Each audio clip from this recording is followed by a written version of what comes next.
बेगाने की शादी में अब्दुल्ला के दुआने का मतलब क्या है? किसकी शादी है, मैं नए नए कपड़े उधार खरीद रहा हूं। अब मेला आता, गैर जरूरी चीजें ला को पूरे के पूरे मर्द के पैसे खत्म करना, और उसके बाद क्या है, वो डस्टबिन में चले जाए। 5 ताखरात में 5 नए जोड़े खरीदना।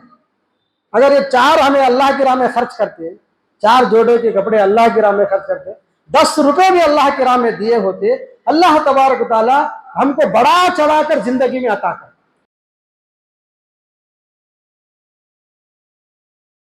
देखिए, मेहनत मुशक्कत के बाद जो इंसान पैसा हलाल तरीके से कमाता है उसका भी हिसाब देना है, हराम तरीके से कमाने का वो भी हिसाब देना है। हम कहां से कमाए हैं और कहां खर्च किए हैं ये भी हिसाब देना है। लिहाजा अच्छे लोगों हैं, अल्लाह को पसंद लोगों हैं, जो गरीबों का भी ख्याल रखते हैं, मिस्किनों का भी ख्याल रखते हैं, यतीमों का भी ख्याल रखते हैं, फजूल खर्ची नहीं करते। नहा रसूलुल्लाह सल्लल्लाहु अलैहि वसल्लम, रसूलुल्लाह सल्लल्लाहु अलैहि वसल्लम ने हमें मना फरमाया है कसरत सवाल, ज्यादा से ज्यादा सवालात करना, सवाल पर सवाल करना, सवाल पर सवाल करना। वइज़ातिल माल, माल को ज़ाय करना। वखील व खाल, बेतुकी बातें करना, बात पर बात करना, बात पर बात करना। आज का जो इस हदीस में मेरा मौजू है, जो मैं आपको समझाने की कोशिश, और मेरे लिए भी, हम सब के लिए भी है, वो है माल को ज़ाय करना, फजूल खर्ची करना। फजूल खर्ची किसे कहते हैं? गैर ज़रूरी जगह पर, गैर ज़रूरी चीज़ में दिखावे के लिए ज़रूरत से ज़्यादा खर्च करना, ये फजूल खर्ची कहलाता है। गुज़िश्ता जो कल दर्स नहीं हुआ है, आपने सूरह यूसुफ मुकम्मल सुना। सूरह यूसुफ में बहुत सारे वाक़ियात हैं, और सूरह यूसुफ के किस्से हमारी मुसलमान बहनों को, माओं को बहुत सारे सूरह यूसुफ बहुत देख देख कर क्या है, बहुत समझे हैं। एक चीज़ जो सूरह यूसुफ में है वो हमारी ज़िंदगी बदलने के लिए है। वो क्या है? बादशाह ख्वाब देखता है, बादशाह 2 ख्वाब देखता है। उसमें से एक ख्वाब ये रहता है कि 7 दुबली गाय, जो दुबले पतले गाय जो है, मोटे गायों को खा रहे हैं, और 7 सूखे बालियां ताजे बालियों को खा रहे हैं। ये है ना उसमें कुछ। बादशाह वक्त का बहुत परेशान हो जाता है। परेशान होने के बाद हजरत यूसुफ अलैहिस्सलाम उस ख्वाब की जो ताबीर बयान करते हैं, उसमें से जो ताबीर का हिस्सा ये है कि आए बादशाह, शुरू के जो 7 साल होंगे सल्तनत में बड़े खुशहाल होंगे। क्या होंगे? बड़े खुशहाल होंगे। सर्ज और शादाबी होगी, हर जगह पर फरावानियां होंगी, बहार का मौसम होगा, यानी खुशहाल जिंदगी रहेगी। 7 साल कैसी रहेगी? बोलो जी, कैसी रहेगी? खुशहाल जिंदगी रहेगी। 7 साल के बाद जो 7 साल आएंगे वो बरगाल के होंगे। क्या होंगे? कहत, आकाल, कहत साली के होंगे। सख्त कहत पड़ेगा। बादशाह बहुत परेशान हो जाता है, और जो लोग बड़े होते हैं, बादशाह होते हैं, अजीज़ मिस्र होते हैं, उसकी अपनी एक बहुत ये होते हैं। बयान करने के बाद, ख्वाब की ताबीर बयान करने के बाद, यूसुफ अलैहिस्सलाम मिस्र के बादशाह से कहते हैं, आप मुझे खजानों का मालिक बनाइए, इंशाअल्लाह अमानतदार पाएंगे। बादशाह बगैर सोचे समझे, क्योंकि जो अजीज़ मिस्र था उसी के घर में हजरत यूसुफ अलैहिस्सलाम पले बड़े थे। सारी यूसुफ अलैहिस्सलाम की जवानी के, बचपन के सारे मामलात अजीज मिस्र को मालूम थे। फौरन वजीर खजाना उनको बना दिया जाता है। तो 7 खुशहाली के जिंदगी, 7 साल जो खुशहाली के होते हैं, यूसुफ अलैहिस्सलाम मिस्र के खजाने के मालिक बनकर, वजीर खजाना बनकर, मुल्क के माल की हिफाजत कर कर, सारे का सारा जो गल्ला होता है, अनाज होता है, वो सारे का सारा का है जखीरा करते हैं।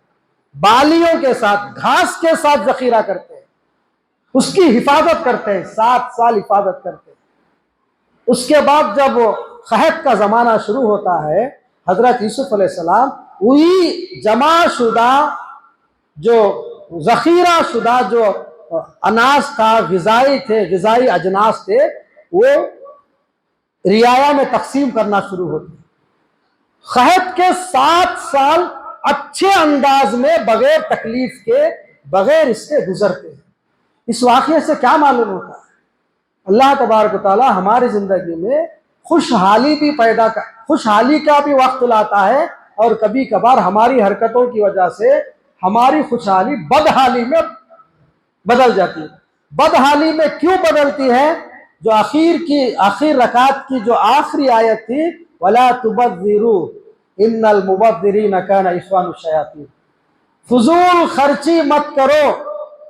فضول کیا کرنا نہیں؟ فضول خرچی مت کرو. اسلامی مائیں اور بہنیں بھی سمجھ لیں، فضول خرچی نہ کرو، کیونکہ فضول خرچی کرنے والے شیطان کے بھائی ہیں، اور شیطان تمہارا کھلا ہوا دشمن ہے. شیطان اللہ کا نافرمان ہے. فضول خرچی کے چند مثالیں دے کر اپنی بات ختم کر دیں. مثال کے طور پر شادی کا وقت آیا، 100 جوڑے خریدنا. کتنے جوڑے خریدنا؟ شادی میں 100 جوڑے خریدنا، دکھاوا کرنا. ایک بریانی ایک مٹھے میں کام چل سکتا ہے. 3 مٹھے بنانا، 4 نمونے کے اسٹارٹرز بنانا، اور آدھا کیا ہے فضول ڈسٹ بن میں ڈالنا. کرتے نہیں کرتے؟ دیکھو اس کے کتنے نقصانات ہیں غذا کے. ہمارے یہاں لوگ تو کھاتے نہیں، جو پورا کیا ہے ڈسٹ بن میں ڈالتے. اس کے بنانے کا جو پروسیس ہے وہ ساری چیزیں آپ بیان نہیں کر سکتے. 3 4 مٹھے بنانا، 3 4 اسٹارٹرز بنانا. یہاں پوری بریانی کیا ہے باسمتی چاول میں بنانا. عام لوگ کھاتے جی، مسلمانوں کے. دعوت کسے دے رہے اس کے حساب سے کرنا. بیگانی کی شادی میں عبداللہ دیوانہ، ایک معلوم ہے آپ کو، کہاوت ہے اردو کی. بیگانی کی شادی میں عبداللہ کے دیوانہ کا مطلب کیا ہے؟ کس کی شادی ہے، میں نئے کپڑے ادھار خرید رہا ہوں. اب میلہ آتا، غیر ضروری چیزاں لا کو پورے کے پورے مرد کپڑے سے ختم کرنا، اور اس کے بعد کیا ہے وہ ڈسٹ بن میں چلے گا. 5 تاخرات میں 5 نئے جوڑے خریدنا. اگر یہ 4 ہمیں اللہ کی راہ میں خرچ کرتے، 4 جوڑے کے کپڑے اللہ کی راہ میں خرچ کرتے، 10 روپے بھی اللہ کی راہ میں دیے ہوتے، اللہ تبارک و تعالی ہم کو بڑا چڑھا کر زندگی میں عطا کرتا نہیں عطا کرتا. فضول خرچی کے بہت مثالیں ہیں. غیر ضروری کھانا بنانا، غیر ضروری ویسٹ کرنا، غیر ضروری چیزیں میں اڑا دینا، دکھاوا کرنا، یہ ساری چیزیں نہیں کرنی چاہیے. دیکھنے بولنے میں بہت مشکل لگتا ہے، لیکن یہ ہمارے سماج کا ایک بہت ہی اٹوٹ حصہ ہے. دیکھیے، محنت مشقت کے بعد جو انسان پیسہ حلال طریقے سے کماتا ہے اس کا بھی حساب دینا ہے، حرام طریقے سے کمانے کا وہ بھی حساب دینا ہے. ہم کہاں سے کمائے ہیں اور کہاں خرچ کیے ہیں یہ بھی حساب دینا ہے. لہٰذا اچھے لوگوں ہیں، اللہ کو پسند لوگوں ہیں، جو غریبوں کا بھی خیال رکھتے ہیں، مسکینوں کا بھی خیال رکھتے ہیں، یتیموں کا بھی خیال رکھتے ہیں، فضول خرچی نہیں کرتے، دکھاوا نہیں کرتے. نبی کریم صلی اللہ علیہ وسلم نے فرمایا 3 مال انسان کے ہیں. انسان نے جو کھایا ختم کر دیا، جو انسان کھاتا ہے وہ اس کا ہے. جو پہنا اور بوسیدہ کر دیا وہ انسان کا. جو اللہ کی راہ میں دیا، جو صدقہ کیا، خیرات کیا، یتیموں، مسکینوں، ماں باپ پر، بہنوں پر، بھائیوں پر، جس پر بھی اللہ کے بندے پر دیا، اللہ اسے بڑا چڑھا کر دے. یہ 3 چیزوں کے علاوہ جو کچھ ہے انسان یہیں پر چھوڑ کر مرے گا. نہ انسان کے کفن میں جیب ہے، نہ موت کا فرشتہ رشوت لے کر 4 دن 5 دن پھر واپس آئے گا. جیسے پولیس والے آتے ہیں پکڑنے، جس کا بیل نہیں ہوا رہتا، پولیس والے آتے نہیں 1500 5000 10,000 لے کو، پھر 1-2 مہینے کے بعد آتے. فرشتہ نہیں جاتا ویسے، واپس بلا لے کچھ جاتا. اسی لیے اللہ ہم سب کو ہدایت عطا فرمائے، ہم فضول خرچی سے بچیں. اللہ تعالی ہم سب کو ہمارے مال میں خیر و برکت عطا فرمائے.